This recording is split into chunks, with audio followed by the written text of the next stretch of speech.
To many people, the idea of putting Jesus of Nazareth on trial is ridiculous at best and blasphemous at worst. Yet isn't that what each one of us must do in the end? Are we not all members of the jury known as humanity? We read the transcript in a book titled the Bible. We hear the testimony of Paul, Peter, James, John, Sunday school teachers, pastors, and modern-day disciples. All of them testify that they believe that Jesus of Nazareth was the Christ of God, the one promised from the beginning of time. Each generation, each person must render his own verdict on this most amazing person. Hardly a day goes by without some reference to this man who lived nearly 2,000 years ago. To each of us, the man from Nazareth asks, "How say you? Who do you say that I am?" We must decide for ourselves. Was he another in a long line of idealistic revolutionaries? Was he driven mad with delusions of grandeur? Or is he truly who he says he is, the Son of God? It is my hope that this drama will give you one more piece of evidence to help convince you that Jesus of Nazareth is indeed the Christ of God. All rise.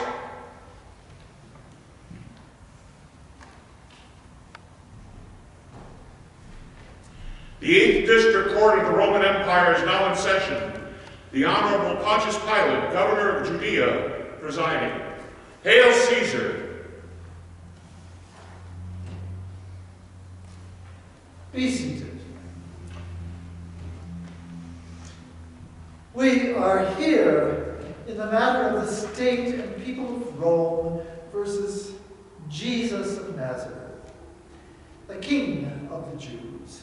Marcellus, would you please read the charges against the defendant? The state and people of Rome charge that on or about the 25th day of March, 27 AD, Jesus of Nazareth did willfully violate Roman law by sedition, treason, and calling for the violent overthrow of the Roman government by declaring himself King of Israel. How does the defendant plead in these matters? Your Honor, we plead not guilty to all of the charges. Mr. Galileo, are you the court-appointed attorney for Jesus? Yes, I am, Your Honor. The defendant cannot afford his own attorney, and so I have been appointed to defend him. Thank you. Are the people ready, Mr. Anthony? Yes, we are, Your Honor. Ms. Galileo, is the defense ready? Yes, we are, Your Honor.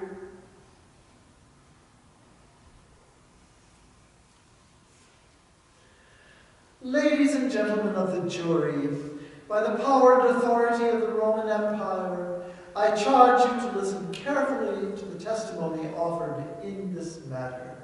I also charge you not to count the demeanor, the dress, or the style of speech of the witnesses, but to judge the merits of this case solely on the testimony you hear. I further charge you not to discuss this case among yourselves or anyone else. Please raise your right hands.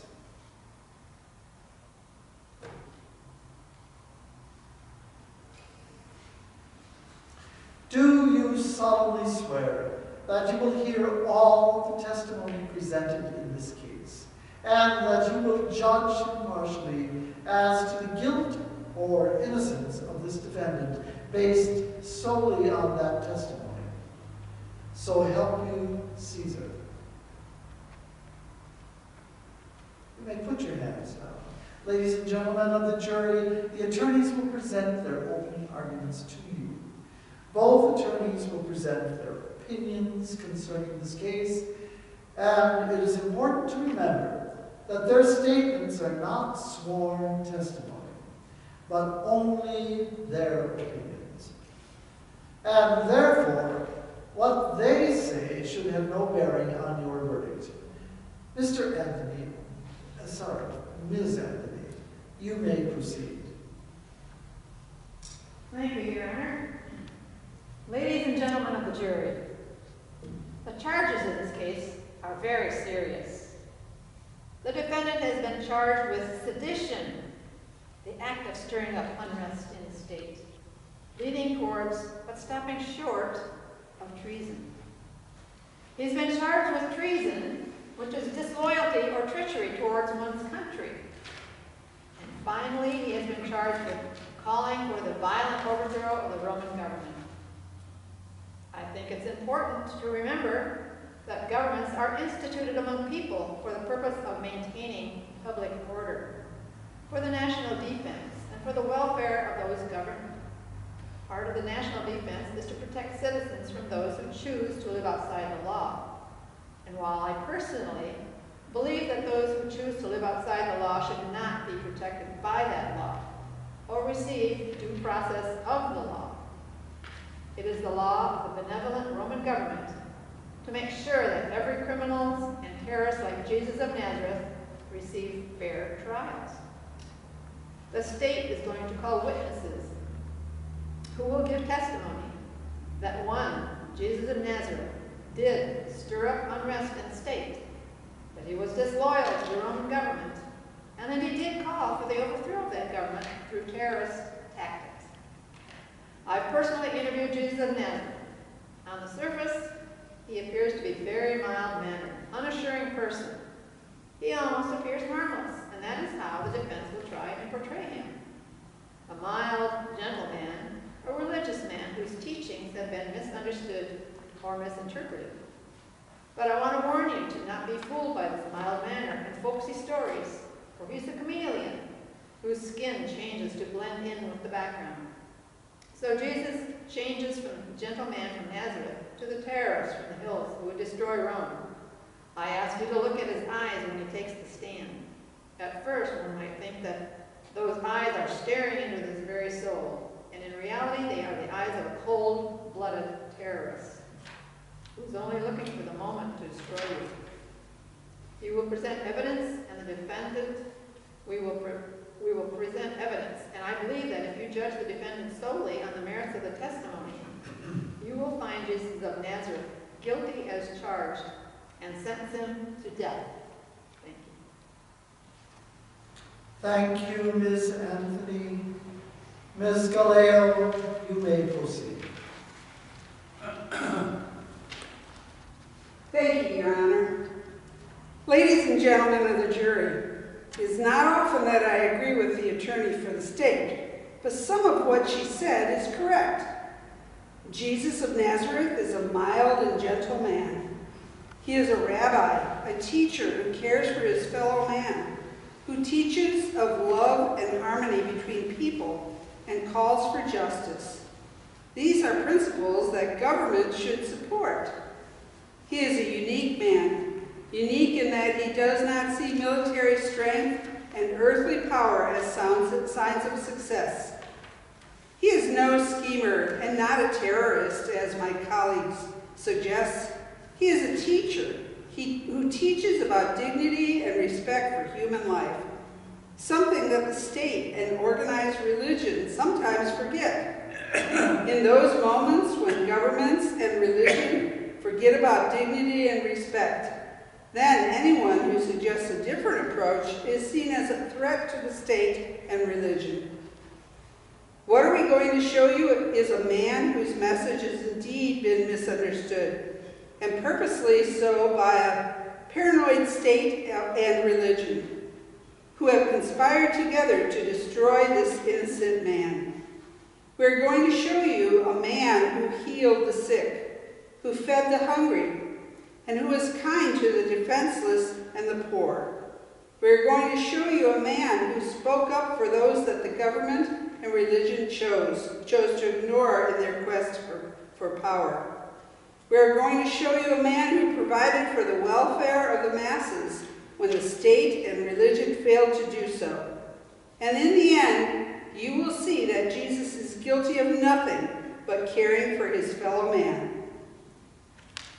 Ms. Galeo, I appreciate your zeal in this matter, but I may remind you that it is Jesus of Nazareth who is on trial here, and not the state or organized religion.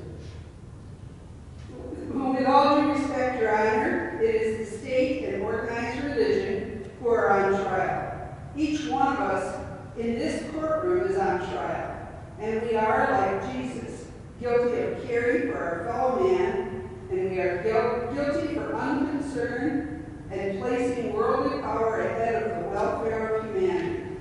Thank you. Thank you, Ms. Galeo. You may call your first witness. Your Honor, the state calls for its first witness, Amos of Jerusalem.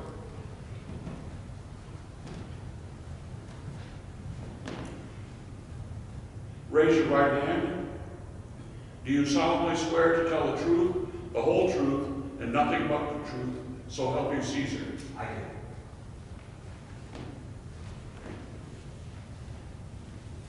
Would you please state your name, your usual residence, and your occupation before? My name is Amos, son of David of Jerusalem. I'm a merchant by trade and have lived in Jerusalem all my life.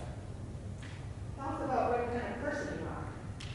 I like to think I'm a law-abiding citizen and devout in my Jewish religion. I keep our Jewish laws and customs, worship regularly in the temple, and keep all the special festivals. You sound like a model student, a very religious man. Would you please tell the court your views and the view of your religion concerning what you call the Messiah? Well, let me qualify what I'm about to say by saying, that I'm not a seditionist or revolutionary. You have nothing to worry about, Amos. You're not on trial here, and nothing you say here will be used against you. You have my word on that. Now please tell us your views concerning the Messiah. It is the belief of Judaism that one day the Lord would raise up for Israel a Messiah, an anointed one who would liberate Israel from her enemies. It's believed that he would lead Israel in battle against her foes, and after conquering them would make himself king, and make Israel the great nation that she was under the rule of our great king, David. In other words, your Messiah is a political leader, a mighty king, who would overthrow all existing forms of government to make Israel a nation once again. Is that correct? Yes, the Messiah is definitely a political figure, a king. Could you tell us if you have ever heard of Jesus of Nazareth? Yes, I have. I've heard a great deal about him. What have you heard about him? I've heard that he has raised the dead, healed the sick. He's done other kinds of magic tricks, even controlling nature. Objection! That is hearsay. Amos can only give testimony on those things that he has personally witnessed. Sustained. The jury will disregard Amos's answer to that question. Ms. Anthony, please continue. Amos, I'd like to draw your attention to Tuesday, March 25th, at the Temple Square. Would you please tell us what you witnessed that day? Yes, I heard Jesus of Nazareth in conversation with some of our religious leaders. One of our scribes, a teacher of the law, came to him asking if it violated our Jewish law to pay taxes to Caesar. Why would that be a question for your Jews? Well, we believe that there is only one God and King, and that is the Lord Yahweh. We believe that anyone like the emperor who claims to be a god is wrong. To pay the tax to Caesar, in our opinion, would be giving homage to someone who claimed to be God and would therefore violate our first and second laws. Quote, "You shall have no other gods before me, and you shall make no graven image of me." Would you tell us if you heard Jesus' answer to that question? Oh, yes, I did. Jesus said that we should not pay the tax. He said it was against our Jewish law, and anyone who paid it would be a sinner. So Jesus encouraged his listeners to violate the Roman law. Is that Yes, correct? and so. Please tell us anything else you witnessed that day concerning Jesus. Well, someone asked him if he were the Messiah, and he said he was. And he was asked to give some kind of sign to prove that he was the Messiah. And he pointed to the temple and he said, "Tear this temple down, and in 3 days I'll build it up." That's blasphemy. Objection! Jesus is not on trial for blasphemy. He is on trial for crimes against the state. Sustained. I would ask for witness to give only testimony that applies to the charges at hand. I'm sorry, Your Honor. Tell me once more what Jesus said concerning taxes being paid to Rome. I think he said it would be a sin to pay them. No further questions. You're a witness. Tell me, Amos, about a group called the Pharisees. Yeah, they're a group of laymen who are dedicated to studying the law and living it out in their lives. Are they not also a political party?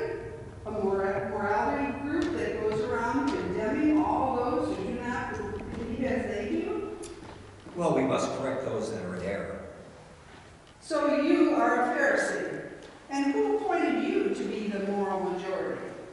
Well, Really, aren't you Pharisees nothing more than religious vigilantes, going around persecuting those who don't agree with you? Objection!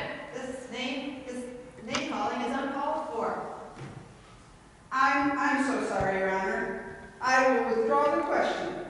Let me help you out a bit concerning this incident about paying taxes.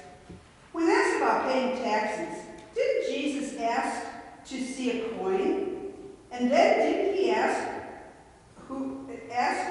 you whose image was on it? And when you replied Caesar's, didn't he in fact say to you, then give to Caesar what belongs to him, and to God what belongs to him? he said not to pay the tax. That's it. Do you know what perjury is? Yes.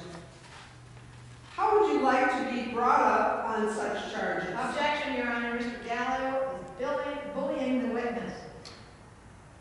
Ms. Gallo, please, as an officer of the court, it is important that you maintain the dignity and high standards of Roman law. Now, once more, what did Jesus answer? And remember, you are under oath. Jesus said he wasn't sure that it was lawful to pay taxes to Caesar.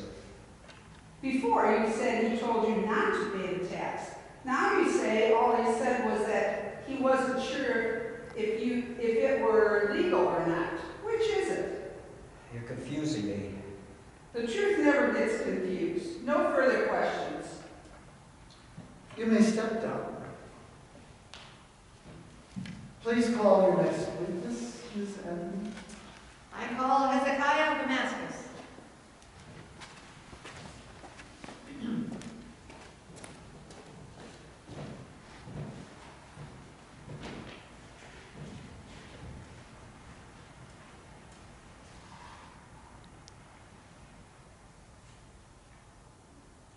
Raise your right hand. Do you solemnly swear to tell the truth, the whole truth, and nothing but the truth, so help you Caesar? I do.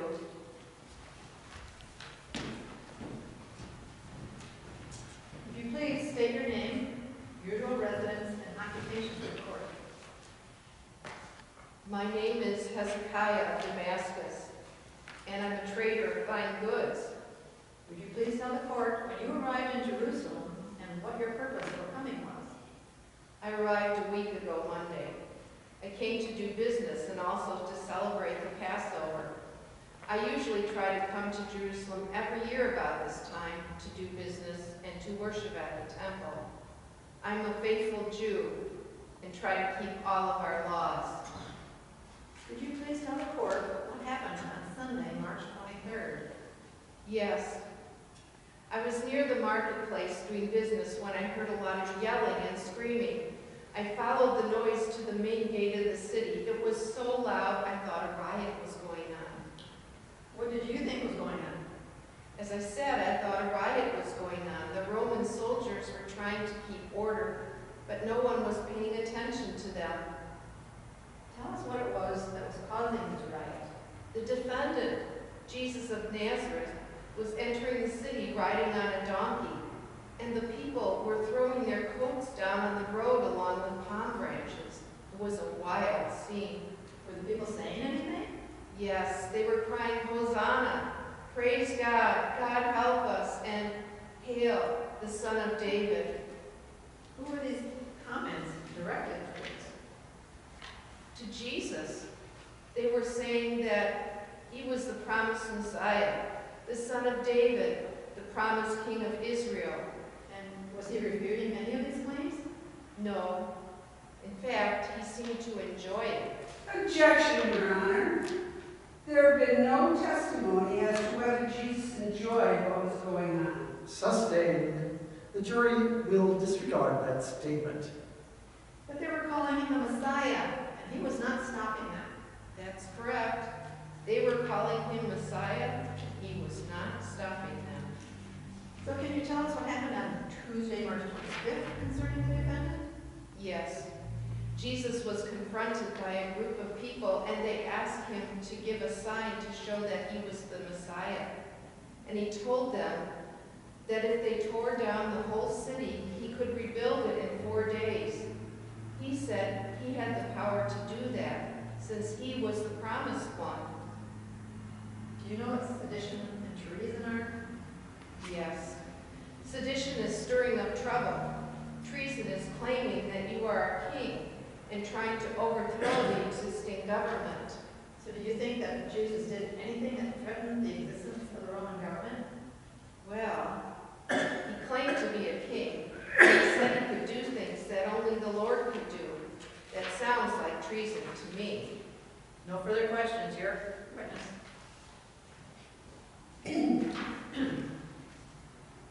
I'm sorry, but could you tell me again what the crowds were saying when Jesus entered the city? They were saying, "Hail to the king," and "This is the King of Kings." Are you sure? Before you said they called him the son of David. Which was it?